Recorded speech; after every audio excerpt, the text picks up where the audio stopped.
योगिनी एकादशी का व्रत 14 जून बुधवार को है। इसे आषाढ़ कृष्ण पक्ष की एकादशी कहते हैं। योगिनी एकादशी का व्रत रखने वालों को पापों से मुक्ति मिलती है, वह स्वर्ग में स्थान प्राप्त करता है। ऐसा करने से उसे 80,000 ब्राह्मणों को भोजन कराने के बराबर पुण्य प्राप्त होता है। इस एकादशी व्रत की कथा के अनुसार स्वर्ग धाम के अलकापुरी नामक नगरी में कुबेर नाम का एक राजा रहता था। वह शिव भक्त तथा प्रतिदिन शिव की पूजा किया करता था। हेम नाम का एक माली पूजन के लिए उसके यहाँ फूल लाया करता था। हेम की विशाल लक्ष्मी नाम की सुंदर स्त्री थी।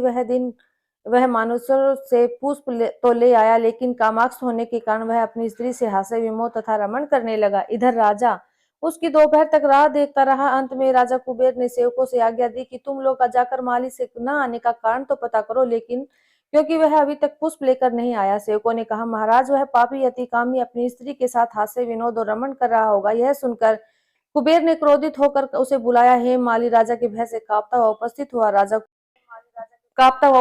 राजा कुबेर ने क्रोध में आकर कहा, अरे पाप नीच कामी, तूने मेरे परम पूजनीय ईश्वर के ईश्वर श्री शिव के महाराज का अनादर किया है। इसलिए मैं तुझे श्राप देता हूँ कि तू स्त्री का वियोग सहेगा और मृत्युलोक में जाकर कोढ़ी होगा।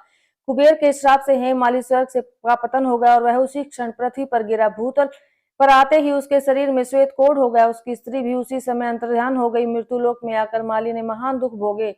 भयानक जंगल में जाकर अन्न और जल के भटकता रहा। रात्रि को निद्रा नहीं आती थी, परंतु शिव जी की कृपा के प्रभाव से उसको पिछले जन्म की स्मृति का ज्ञान रहा।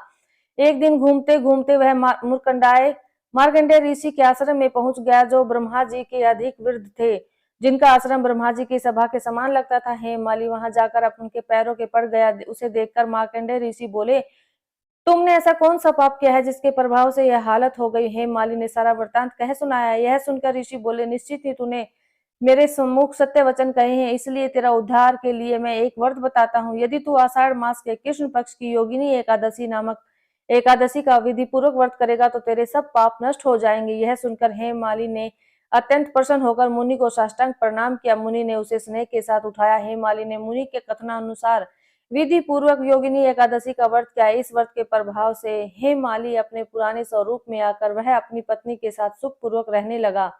इस योगिनी एकादशी का व्रत करने से 88,000 ब्राह्मणों को भोजन कराने के बराबर फल देता है तथा इसके व्रत से समस्त पाप दूर होते हैं, अंत में स्वर्ग प्राप्त होता है। ऐसी इस एकादशी की महिमा है। ओम नमो भगवते वासुदेवाय। एकादशी की आपको शुभकामनाएं।